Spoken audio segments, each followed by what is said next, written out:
como tal es la que daña el cerebro y que los fármacos evitan la progresión de ese daño.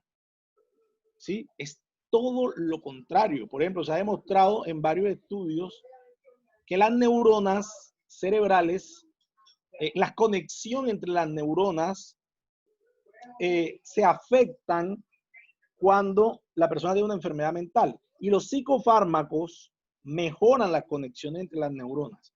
De hecho, la psicoterapia también ha demostrado que mejora la conexión neuronal. Entonces los tratamientos psiquiátricos, sean farmacológicos o psicoterapéuticos, mejoran las conexiones neuronales.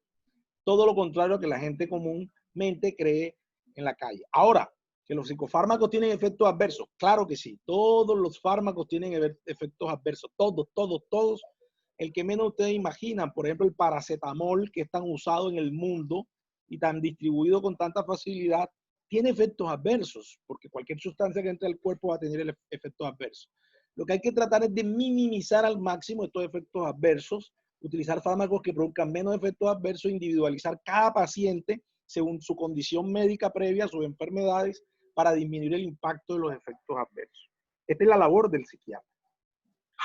Gracias, doctor. De hecho, añadiendo a ese mito del sistema con respecto a los fármacos, hay un mito también muy grande que dice que los fármacos, mucha gente, y veo en los foros de TOC, y me escriben y me dicen, Marcos, la sertralina me engordó y a otra persona la sertralina le hizo bien. Marcos, la fluvoxamina me hizo mal, pero a otra persona le hizo bien. ¿Por qué? La pregunta es, ¿los fármacos funcionan igual en todas las personas, doctor? Esa es una muy buena pregunta, Marco, y bien compleja. No todos los psicofármacos funcionan igual en cada persona. Y eso es algo que tenemos que entender. Hay factores genéticos y biológicos o constitucionales, o sea, de la persona, que hacen que en algunos funcione y en otros no funcione. Hay personas que se le da sertralina y al mes ya tienen 80% menos de síntomas obsesivos, mientras que a otros pacientes se les da y no les sirve para nada. Entonces hay muchas cosas que todavía no conocemos del intrincado mundo del cerebro que no nos hace entender todavía bien qué personas van a responder y qué no. Por eso es la labor del psiquiatra de hacer un juicioso estudio de ensayos de fármacos para poder saber qué fármaco le va a servir más a cada persona y qué fármaco no. Ahora, los fármacos más usados en el TOC son los famosos inhibidores de la recaptación de serotonina, que son sertralina, fluoxetina, fluvoxamina, paroxetina y escitalopram y citalopram. Estos fármacos no aumentan de peso, al contrario, la mayoría de estos fármacos al principio quitan el apetito y pueden bajar un poco de peso. De hecho, la fluoxetina está aprobada por la Asociación de Nutrición y Obesidad de Estados Unidos para tratar la obesidad o el sobrepeso, porque baja de peso al principio. Otros fármacos que se usan como coadyuvantes, que se les suman a estos antidepresivos comúnmente usados, como los antipsicóticos atípicos, sí pueden aumentar de peso. Por ejemplo, risperidona, quetiapina, olanzapina y clozapina. Pero por lo general los inhibidores selectivos no aumentan de peso. Por eso la labor del médico es saber a quién ponerle una cosa, a quién ponerle otra, irle quitando, irle poniendo, saber qué fármaco no debe mandar y cuál no. ¿Cuál sí debe mandar? Ahora, que hay personas que posiblemente se pueden engordar con sertralina, por ejemplo. Puede pasar, vuelvo y repito, cada cuerpo es un mundo, pero esto es extremadamente raro, pero puede pasar. Así como hay gente que toma olanzapina y no la engorda. Entonces, por eso es que hay que individualizar el paciente. Claro que sí, doctor, y es cierto, ¿no? De hecho, hay una pregunta acá en el chat que nos dicen si o sea, se puede tomar la sertralina, dice con antigripales y aspirina, ¿no hay algún efecto adverso si se toma eso? Usualmente. Discúlpame, Marco, no entendí lo último. Si se toma, ¿con qué? La sertralina con antigripales y aspirina. O sea, mezclar sertralina con aspirina. Claro, supongamos que tiene un resfriado esta persona y le recetan eso. La aspirina hace parte de un grupo de fármacos que se llama Imex. donde está la aspirina, que es el ácido acetilsalicílico, pero también está el ibuprofeno, el naproxeno y todo este grupo de fármacos. A ver, si una persona tiene un tratamiento con sertralina, por ejemplo, y un día por un dolor toma una aspirina, puede que no pase nada. Pero mezclar los dos fármacos a largo plazo puede generar un problema a nivel plaquetario. ¿Por qué? Porque los INEX son antiagregantes plaquetarios, o sea, disminuyen la adhesión de las plaquetas que nos sirven para evitar las hemorragias. Y el inhibidor selectivo de recaptación de serotonina, como la sertralina, también produce antiagregación plaquetaria. Entonces, lo que se recomienda es que no se pueden dar paralelos por largo tiempo. Ahora, como el tratamiento para el TOC y para la depresión en general es por largo tiempo, lo que recomendamos es no tome AINES o tome mejor paracetamol, o si lo va a tomar un día, no hay problema, porque si se toma continuamente los dos mezclados por mucho tiempo, puede aumentar el riesgo de sangrado. No es que obligatoriamente la persona vaya a sangrar, pero se puede aumentar el riesgo de sangrado, sobre todo en las personas mayores de edad, en las que hay que tener más cuidado sobre todo. Gracias, gracias, doctor. Y sí, evidentemente, veo muchas preguntas de tipo farmacológica y acuérdense lo que estábamos hablando hace un momento, muchachos, que los fármacos funcionan de manera diferente en cada persona. De hecho, el psiquiatra puede decir algunas acotaciones generales, pero para que el psiquiatra pueda decir qué fármaco tomar o no tomar, tiene que conocer tu historia clínica, saber, digamos, que si eres alérgico o no alérgico a algún tipo de fármaco, etcétera, etcétera, etcétera. Así que preguntas tan específicas, chicos, por lo general el psiquiatra no va a responder porque sería conocer primero su historia clínica para poder responder ese tipo de preguntas, ¿no? Doctor, hay una pregunta que se hace y que es interesante. Y me escriben por interno, me dicen, Marcos, ¿por qué usan los antipsicóticos en el trastorno obsesivo compulsivo? Llámese antipsicóticos como el aripiprazol, la risperidona, digamos, la quetiapina. ¿Por qué lo usan si los antipsicóticos se usan para la esquizofrenia? Bueno, esa es otra buena pregunta. Y mira, hay algo importante y es entender que a los psicofármacos, que son los fármacos que se usan en psiquiatría, se clasifican en varios grupos. Una de las clasificaciones es decir, antidepresivos, antipsicóticos, estabilizadores del ánimo, hipnóticos, ansiolíticos. Pero toda una clasificación arbitraria hasta cierto punto. ¿Por qué arbitraria? Porque decir que un fármaco antipsicótico, la gente se graba en la mente que solo sirve para la psicosis, pero realmente no sirven solo para la psicosis. Por ejemplo, los antipsicóticos, los fármacos que están en el grupo llamado antipsicóticos, también son estabilizadores del ánimo, por ejemplo, o también sirven para la ansiedad, también son hipnóticos. Entonces tienen una utilidad muy amplia y no solo debe ser limitado al rango de los antipsicóticos. Por eso te digo que es una clasificación arbitraria, ¿no? Pero de alguna manera hay que clasificarlo para poderlos estudiar mejor. Pero eso es lo que tienen que entender de entrada, que aunque ya se llame antipsicótico, no quiere decir que solo sirve para la psicosis o para la esquizofrenia. El otro punto es que, como les estaba diciendo, el manejo con inhibidor selectivo de recaptación de serotonina en el TOC es limitado. Lamentablemente, no todo el mundo responde al fármaco. Recuerden que hay un 40% de pacientes que no les sirve el inhibidor selectivo. Y recuerden que de los que les sirve hay un porcentaje alto que termina teniendo síntomas residuales. Entonces, ¿qué nos toca hacer si ya empezamos un psicofármaco? Agregar otro psicofármaco para aumentar el efecto y la potencia del fármaco. Eso se llama adyuvancia o potenciación del efecto. Y de los fármacos o de los psicofármacos que más se han estudiado y más han demostrado la eficacia como adyuvante de los inhibidores selectivos son los antipsicóticos atípicos. Llámese risperidona, llámese olanzapina, llámese quetiapina, aripiprazol. Entonces, por eso se usan tan comúnmente en el TOC. Ahora, no se debe usar de entrada. ¿Ya? El tratamiento de elección de entrada es el inhibidor selectivo de recaptación de serotonina. Si la persona no responde, se agrega el otro. O si la persona está muy ansiosa y no puede dormir, de entrada se agrega el antipsicótico para ayudarlo a dormir y a estar más tranquilo. Perfecto, gracias, doctor.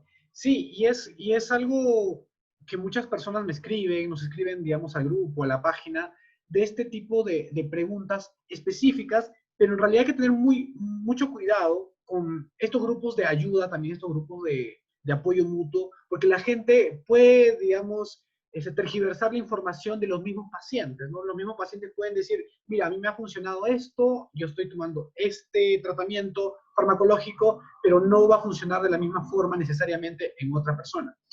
Y cuando hablamos, por ejemplo, con el tema del tratamiento psicológico del trastorno obsesivo compulsivo, evidentemente nos vamos a los años 70, a los años 80, cuando veíamos que no había un tratamiento específico para el trastorno obsesivo compulsivo. Es más, solamente se trabajaba mucho con lo que eran los fármacos, ¿no?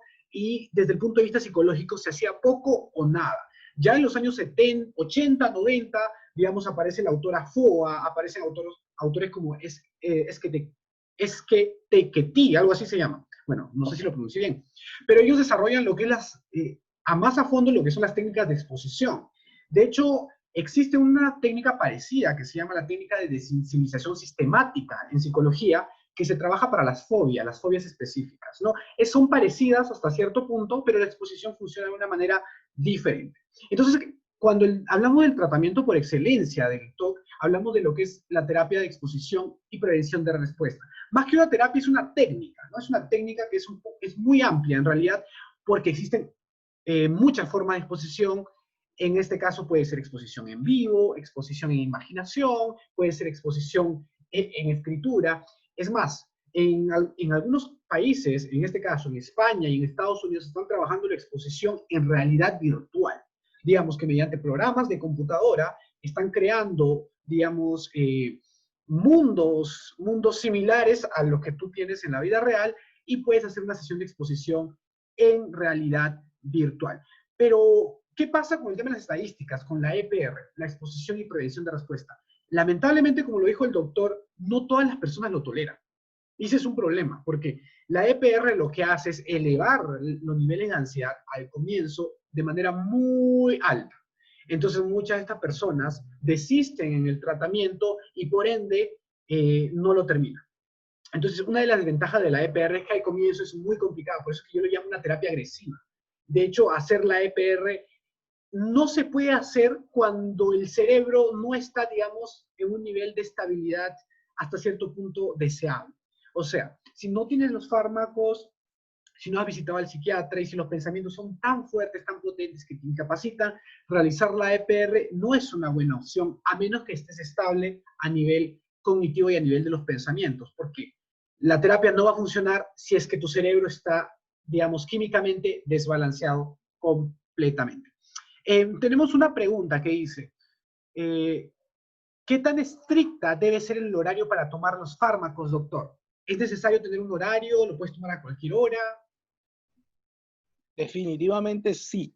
Los fármacos se deben tomar en un horario específico como se prescriben y debe ser todos los días. Muchas veces la gente no entiende esto y piensa que el día que se siente más mal es que se tiene que tomar el fármaco. Así no sirve para nada, porque estos fármacos no son apagaincendios, no son un analgésico que es para quitar el dolor en el momento.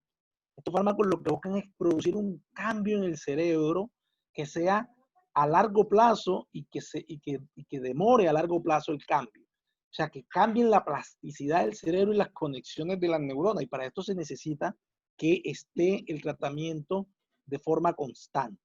Ahora, no es que porque nos pasemos una hora que no me lo tomé y me lo tomo, entonces ya se perdió el tratamiento. No, tampoco es eso. Pero sí es importante saber que debe ser todos los días, porque si no, no se producen estos cambios a largo plazo. De hecho, aunque los fármacos mejoran más rápido que la terapia de prevención y prevención de respuesta, posición y prevención de respuesta, o EPR, de todas maneras también se demoran. O sea, la persona no es que el primer día ya se siente bien. Ahí hay que esperar 4 semanas, 8 semanas para que los efectos sean plenos y la persona realmente sienta que se disminuyen los pensamientos y se disminuye la urgencia de hacer las compulsiones. Tampoco es que sea tan rápido, porque hay que esperar que el cerebro se reorganice químicamente, los receptores cambien, las conexiones cambien, y esto es lo que al final de cuentas va a terminar generando una mejoría.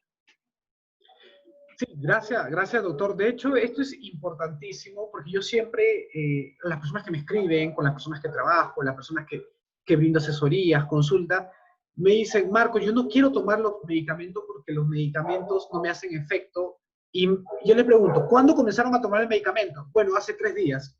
Evidentemente, en 3 días es prácticamente imposible que eso suceda, porque tiene que pasar un periodo de varias semanas para que puedas ver si el medicamento de verdad está funcionando o no. Joel me dice, para mis pensamientos intrusivos tengo que llevar terapia cognitivo-conductual sí o sí. En realidad, Joel, el trastorno obsesivo compulsivo, por lo general no se trabaja con terapias habladas, porque él tiene los pensamientos tan constantes, pensamientos que no lo puedes controlar, que yo decirte a ti, a una persona que está muy mal con TOC, un TOC severo, decirle que deje de pensar en eso o que piense en otra cosa es prácticamente imposible. Por eso que es importante primero visitar al psiquiatra, ver si es necesario el tema farmacológico, ver hasta qué punto el cerebro puede estabilizarse y luego comenzar la terapia de tipo conductual, ¿no? De hecho, hay varias terapias que ahora lo vamos a comentar, como la terapia de aceptación y compromiso, que también ha tenido algún tipo de evidencia en lo que es el trastorno obsesivo compulsivo. Y hay una terapia, doctor, usted maneja mucho más el tema, que es la terapia de tipo electromagnética transcranial. ¿Puede comentarnos un poquito, por favor? Sí, claro. A ver, lamentablemente el trastorno obsesivo compulsivo es un trastorno complejo y difícil de tratar. O sea, eso tenemos que entenderlo porque a veces los pacientes llegan con falsas expectativas. No sé, Marco, si te ha pasado, llegan con falsas expectativas a la consulta buscando una solución milagrosa y ultra rápida. Y lo primero que hay que aterrizar al paciente es decirle, mira, vamos a trabajar, yo te voy a ayudar a que mejores, pero tienes que tener paciencia porque es que el toque es tan complejo que es difícil abordarlo.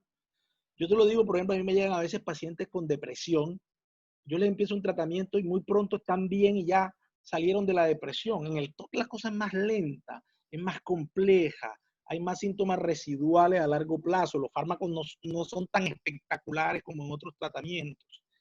Por eso es que hay que ser juicioso como psiquiatra y esta es la paciencia que de pronto muchos psiquiatras no tienen porque no les gusta de pronto el tema del TOC porque es complejo, vuelvo y les repito, a veces el paciente con TOC es tan invasivo y como está tan ansioso termina fastidiando un poco al terapeuta, entonces la gente como que a veces tiene prevención, pero los que trabajamos en esto sabemos que esto es de paciencia, de, de, de, de de hacer como un ejercicio de probar esto, vamos a ver, vamos a cambiar, vamos a subir, vamos a bajar, hasta que logremos un equilibrio.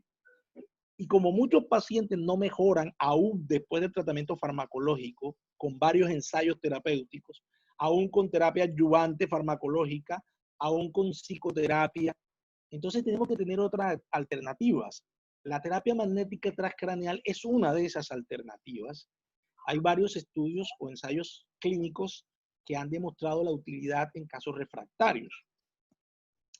¿Qué es la terapia magnética transcraneal? Es algo muy sencillo, que es un aparato que genera un campo electromagnético que se va a colocar sobre el cuero cabelludo, o sea, no es una técnica invasiva, no hay que perforar el cráneo ni nada de esto. Es totalmente ambulatorio, o sea, la persona está despierta incluso porque no se siente ningún dolor ni ningún malestar.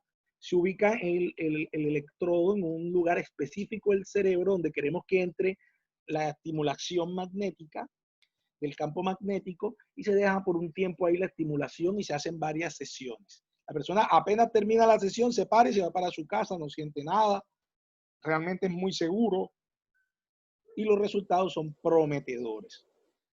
Nosotros lo hemos usado en algunos pacientes con unas respuestas. Vuelvo y le repito, todo el TOC es complejo. Hay pacientes que les va bien con la terapia magnética transcranial y otros que no les va tan bien. Y después de la terapia magnética transcranial todavía tenemos una opción más, que es la famosa psicocirugía. Nosotros acá en la ciudad de Cartagena, en Colombia, hemos tenido un grupo ya de 4 pacientes que lo hemos llevado a psicocirugía porque realmente no respondieron a ningún otro tratamiento. Y la psicocirugía de hoy en día no es esa de antes, que le hacían trepanaciones a la persona del cerebro y quedaban todas como zombies por ahí. Hoy en día son unas cirugías mínimas invasivas, se le hace un huequito solamente en el cráneo, por ahí se introduce, hay varios tipos, ¿no? Una de estas que por ahí se introduce unos implementos quirúrgicos y se corta un pedacito de un área específica del cerebro. Se cose el cuero cabelludo y eso es suficiente. Y los pacientes siguen funcionando muy bien en su vida, no se les altera nada de su funcionamiento y muchos mejoran. Hay otra técnica que es la de estimulación eléctrica profunda, que no es como la magnética transcraneal, que es superficial, sino que se hace una incisión, se mete un dispositivo, se llega a un área específica del cerebro, se deja ahí puesto un electrodo y se pone un marcapaso, como el marcapaso cardíaco, en la parte externa del cuerpo, y eso emite unas ondas eléctricas que van a estimular una zona específica del cerebro y también dan muy buenos resultados. Esto, vuelvo y le repito, pues ya son casos extremos en que la persona realmente no respondió, pero que hemos tenido que llegar a hacer. Por ahí vi una pregunta que decía que si es cara la terapia magnética transcraneal. Realmente, en lugares donde está muy extendida, yo creería de pronto, no sé, pues aquí en Cartagena, en Colombia, tenemos solamente un centro donde lo hacemos, que es en la ciudad de Cartagena, y es un poquito costosa comparado con otras alternativas. Pero yo estoy seguro que hay lugares de Latinoamérica o de pronto en Centroamérica, pues en Estados Unidos, ni decir, donde estos procedimientos ya son muy económicos porque ya tienen años de estar utilizándola y de estar probándola, a diferencia de nosotros acá que de pronto en Cartagena no hemos, bueno, Cartagena es una ciudad pequeña en términos prácticos, entonces esto hace que, pues, que no sea no hayan tantos sitios de atención en psiquiatría, pero yo pienso que no es cara. Gracias, doctor. De hecho, el doctor Guillermo Daguerre, para los que no lo conocen, de hecho, el doctor Guillermo Daguerre tiene un manual del tratamiento farmacológico o los tipos de tratamiento para el trastorno obsesivo compulsivo. Está publicado, lo pueden buscar en Google. Así que tiene, digamos, si no funciona A, funciona B, funciona C. Le comentaba eso, doctor, porque me escriben, no sé si a usted, me escriben de diversas partes de Latinoamérica y me dicen, Marcos, en mi ciudad no hay psiquiatras ni psicólogos que trabajen en TOC. Y los que trabajan, digamos, con TOC solo me recetan una pastilla y solo me recetan una forma. ¿Funciona, doctor, la terapia de tipo online, la asesoría, la consultoría a través de Internet? ¿Usted cree que funciona o necesariamente tenemos que viajar a otro país para poder dar terapia? No, yo creo que precisamente el otro día estábamos hablando de ese tema y estábamos buscando estudios a ver que se habían replicado estudios de terapias virtuales y parece que de eso no hay nada hasta ahora. Esto es muy nuevo realmente. Eh, yo no me atrevería a decir que funciona o no funciona. Yo pienso que, por ejemplo, bueno, una consulta psiquiátrica para una asesoría de por formular y explicar cómo hacen las cosas iría magnífico virtual. Yo lo estoy haciendo con mis pacientes por la cuarentena, por el confinamiento aquí en Colombia, que se ha prolongado, y por pacientes que veo fuera del país incluso, y me ha ido muy bien. Pero la psicoterapia con predisposición y prevención de respuesta habría que mirar a fondo. Yo pienso que sí se podría hacer. No sé, Marco, ¿tú qué piensas? Y yo creo que ya tú debes tener experiencia en este tema de la virtualidad también, porque allá pues en Perú también tiene este problema del confinamiento. Pero yo pienso que no hay que cerrarle las puertas a la virtualidad, al mundo globalizado. Tenemos que apoyarnos lo que más podamos, porque es que, y también esta pregunta yo me la hacía y se lo hacía a unos colegas. Yo decía, ¿por qué no hay tantos psiquiatras que se specialicen en TOC? Porque si uno se pone a analizar ahí personas, psiquiatras especialistas en trastorno bipolar, los que ustedes quieran. Hay psiquiatras especialistas en trastornos de ansiedad, los que ustedes quieran. Hay especialistas en trastorno depresivo, en trastorno de la conducta alimentaria, pero con TOC son pocos siempre. O sea, uno busca las publicaciones sobre TOC y son pocas también, porque ¿cuál es la razón por la que el psiquiatra no se interesa en el TOC? No he podido llegar a la conclusión. Mi teoría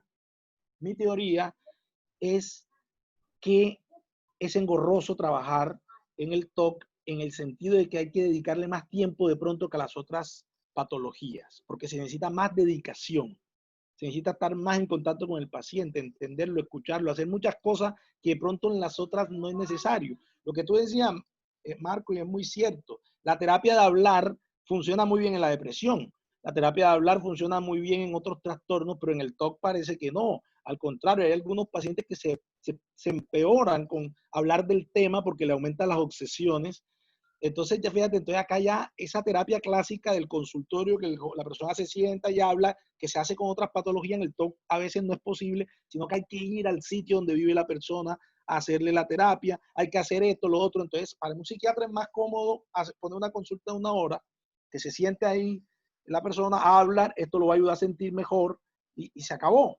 Mientras que en el TOC la cosa es más compleja. Esa es mi teoría, pero vuelvo y repito, no estoy seguro si esa sea la única explicación para esto, porque tendríamos que hacer un estudio, ¿no? Pero esto es algo extendido en toda Latinoamérica. En Colombia también hay muy pocas personas que trabajan esto y en Cartagena ni se diga. Pero tiene que haber alguien que desarrolle la línea, porque el trastorno obsesivo compulsivo es mucho más prevalente que el trastorno bipolar, que el trastorno de estrés postraumático, que muchos trastornos que de pronto se les da tanta importancia, este es más frecuente, incapacita el funcionamiento de las personas de una manera impresionante.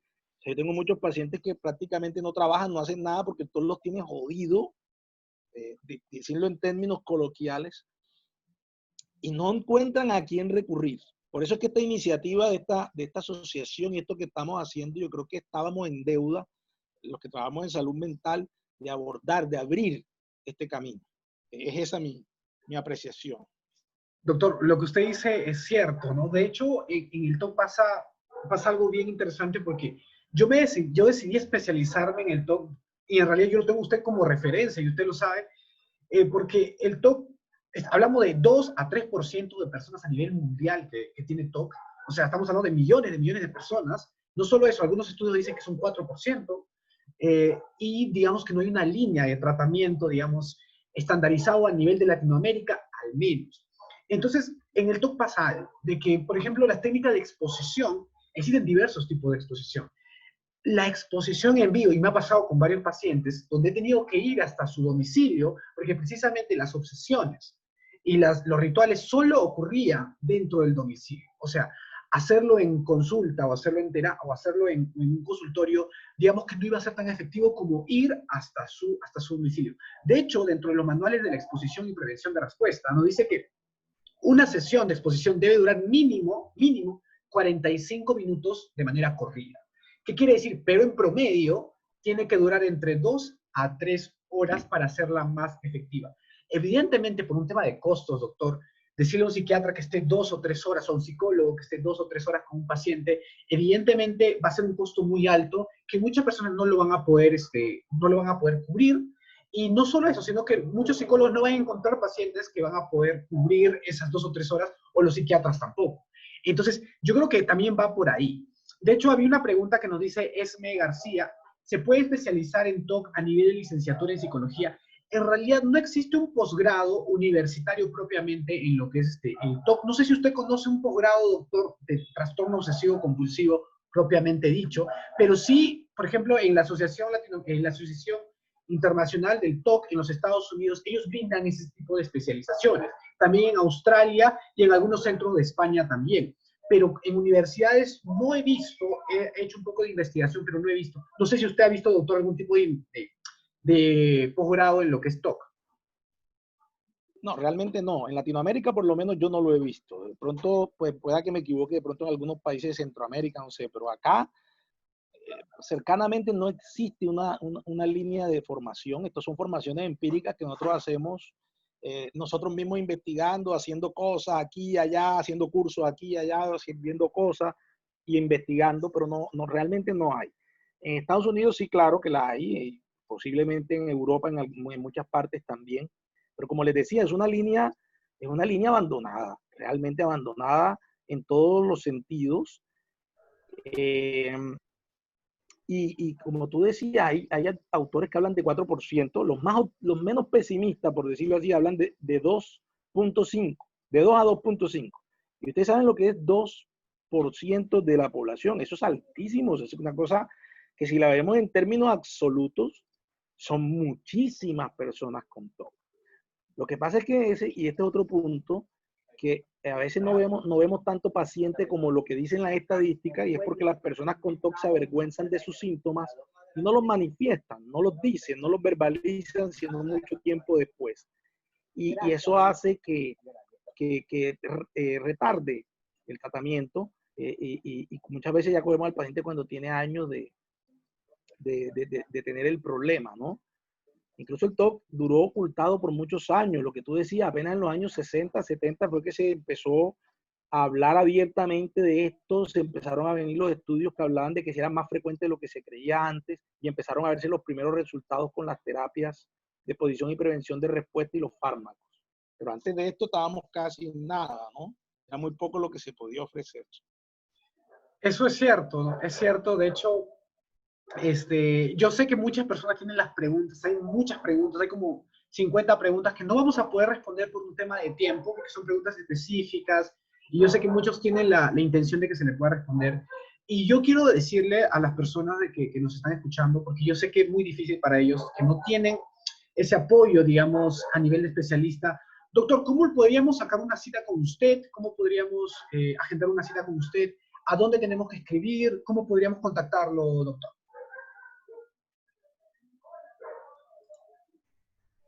Sí, claro, pues es muy sencillo. A través del número de la persona que me agenda a mí la cita, que es mi secretaria, yo siempre le doy algo de prioridad a las personas que consultan por TOC, pues es la línea más específica que yo estoy manejando. Incluso tengo una serie de casos clínicos que próximamente iré a publicar de varios pacientes que hemos hecho unos tratamientos adyuvantes que han dado muy buenos resultados. Entonces, como yo le doy prioridad entonces a la línea, solamente es que se agende una cita y como es virtual no hay ningún problema porque la persona puede estar en cualquier parte del mundo y se le puede dar la atención que necesita. Solamente es contactarnos y cuadramos. ¿Qué se hace? Se agenda la cita y se paga a través de una transferencia a distancia que lo explicaría la secretaria. Perfecto, doctor. Yo de verdad le agradezco bastante por su tiempo, por el tiempo, digamos, que nos ha dado el día de hoy. De hecho, con el doctor estamos iniciando el proyecto de la Asociación Latinoamericana del Trastorno Obsesivo Compulsivo. De hecho, es un proyecto, digamos, a mediano plazo, donde la idea es precisamente llegar a más personas, hacer investigación, recolectar apoyo. Y es un tema que sí, pues el TOC es complicado. Yo sé que para muchos de ustedes esto es nuevo, hacer un conversatorio, y en medida de lo posible vamos a tratar, en medida de lo posible del tiempo del doctor, en medida de lo posible de mi tiempo, vamos a tratar de hacerlos también en otro momento. Doctor, ¿algunas palabras ya para finalizar? Sí, claro. Algo muy importante, que ustedes entiendan con que esto es difícil de tratar y es difícil y es complejo, sí existen opciones. No pueden tirar la toalla. Sí existen opciones y por eso estamos a través de la asociación tratando de ayudar a todas las personas que lo necesitan y brindarles la mano para ayudarlos a salir adelante. Esa sería mi conclusión.